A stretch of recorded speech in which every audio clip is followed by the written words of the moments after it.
Hi guys, in this lesson we are going to learn how to work with the pen tool and paths here in Photoshop. Now in the previous one we were working with shapes, and if you remember we have some basic geometric shapes, but we also worked with the custom shape tool. Now the interesting part that you may notice about the custom shape tools is that whenever you chose one and you place it over your canvas, they have these tiny little squares, right?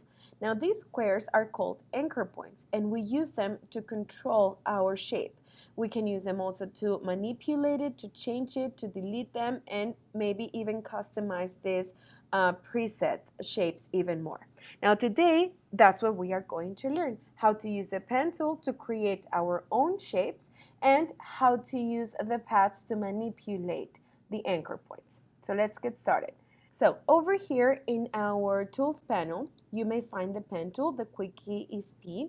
Your toolbar maybe look different than mine. I just have it this way into columns because it's easier for me to have a shorter toolbar here. Now over here we have the pen tool, but it's part of a 6 tool group. So below the pen tool, you can see the freeform pen tool, the curvature pen tool, the add anchor point tool, delete anchor point tool, and convert point tool. Now some of these, just by looking at the name, they are very intuitive, right? So I will start by clicking on the pen tool, and you may notice that here in my options bar it says path. I have two options. I can either create a path or I can create a shape. First, we'll start with paths. Then on my right, I already have my paths panel active, and at the bottom we have several options which I'm going to explain you later. So how do we use the pen tool to create paths? This is very simple. We start by choosing a place to put our first anchor point just by clicking that. Then you go and choose your next place where you will be putting your next anchor point, and we have this line that will connect both anchor points. Now, for this, you just have to continue adding anchor points. When you're about to finish your path or to close your path, and you reach the starting point or the first anchor point that you created, you may notice that circle, right? So that circle tells me that I'm now about to close my path. I can still work with an unclosed path, but the fill and the stroke will act differently. So for now, I'm just going to close it. Now, if you may notice here in my paths panel, as I start creating a path, a layer was added, right? This is not a regular layer. This is a path layer, okay? I have this raster layer over here, and this is my path layer. Now let's understand these layers.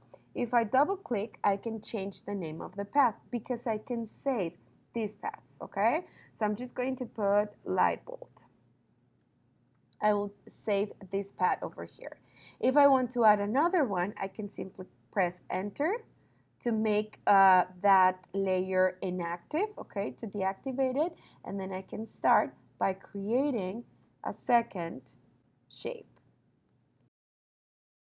Pretty simple, right? So if I press enter, I deactivate that layer, I can double click and put heart. This way I can have several paths. Now, how can we use these paths? Before I tell you that, let's see how can I modify my path. I will start with the light bulb. I will activate the path layer, and this time, if for example, I want to create, if I missed an anchor point, if I want to add one, I can click on the add anchor point tool, move to the center of the path, and just click to add another anchor point. If I want to get rid of that anchor point, then we have the delete anchor point tool to just delete that from my path, okay? What if I want to create curves? Over here, if I do again right click, we have the curvature pen tool, which is the one of the last things that Photoshop incorporated into this group. I will click there and I will place my cursor in the middle of two anchor points, right? I just simply need to click and drag to create a curve. I really like this tool because it makes the creation of curves so much easier, right? So I have a curve right there, and this is very simple to accomplish, right? What if I want to change this into, instead of curves, I want them to be straight lines again? For that, we have the convert point tool. So if I double click, I can bring these curves back into straight lines, right? And if I want to convert them into curves, I can simply click and drag, and this tool will help me as well to create curves. So we have these several options, right? What if I want to move my path? For that, we have two tools over here. The first one is called Path Selection Tool, and the second one is called Direct Selection Tool. The main difference between them is that the Path Selection Tool selects the entire path at the same time. So I'm able to move my path around the canvas, okay? But if I only want to modify one specific anchor point, then we need to use the Direct Selection Tool.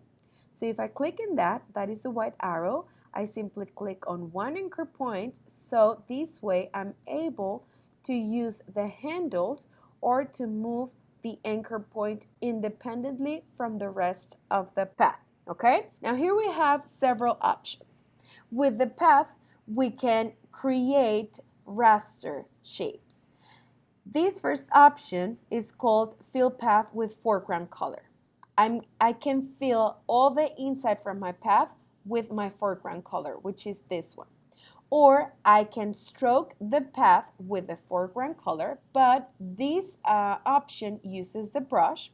And finally, I can create selections. So if you remember in Unit 1, when we started working with our selection tools, right, we had some options. We had the polygonal lasso tool, we have the magic wand tool, and all that.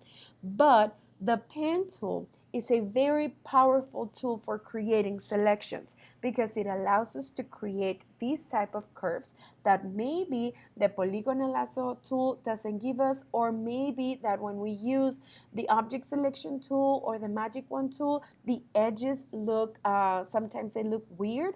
So the pen tool can allow us to create very smooth selections, okay? So let's take a look at them. The first one that I'm going to do is to fill this path with my foreground color.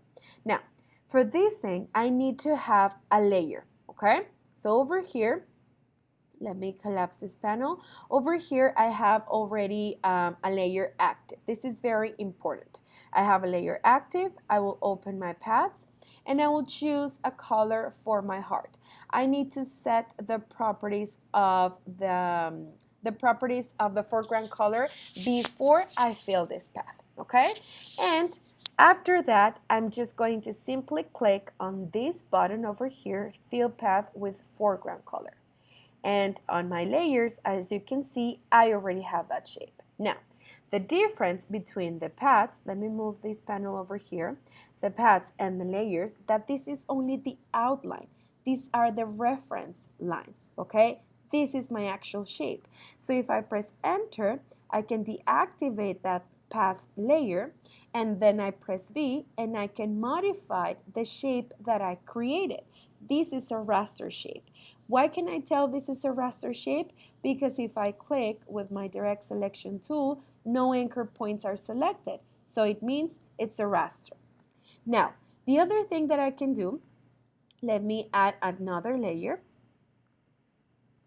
I will activate the path again. This is a good way to save your paths because maybe you will reuse them during the creation of your artwork.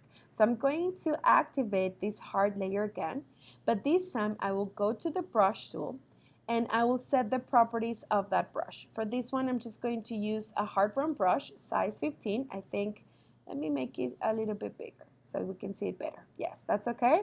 And then after I set the properties of my brush, I will choose a color. Let me choose that green.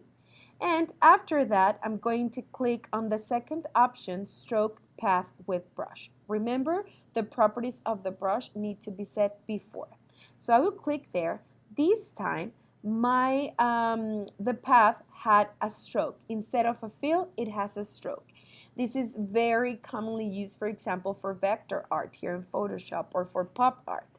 Now, if I press enter, I deactivate that, that layer, the path layer, and I have now this other raster image over here. So I have two things. I have one fill and then I have the stroke. Another thing that I can do, or another type of brush, is that I can experiment with this. If you remember from the other one, for example, this type of brushes that were very, let me add a layer because that was inactive. This type of brushes, I can use them to also create or to stroke my paths, right? These type of brushes. So once I've set the properties of my brush, I can simply stroke the path and I can have very interesting textures, okay? Now, the other thing we can do, as I told you, is that we can create selections. So for example, here I have this random image and I will activate the path again. Maybe you cannot see it, but it's there. That's the path. There. So that's the path, and after that I can simply click in this third option, load path as a selection. So this way I'm able to delete maybe that part of the image, or I can invert it to get rid of the outer part. Hold on.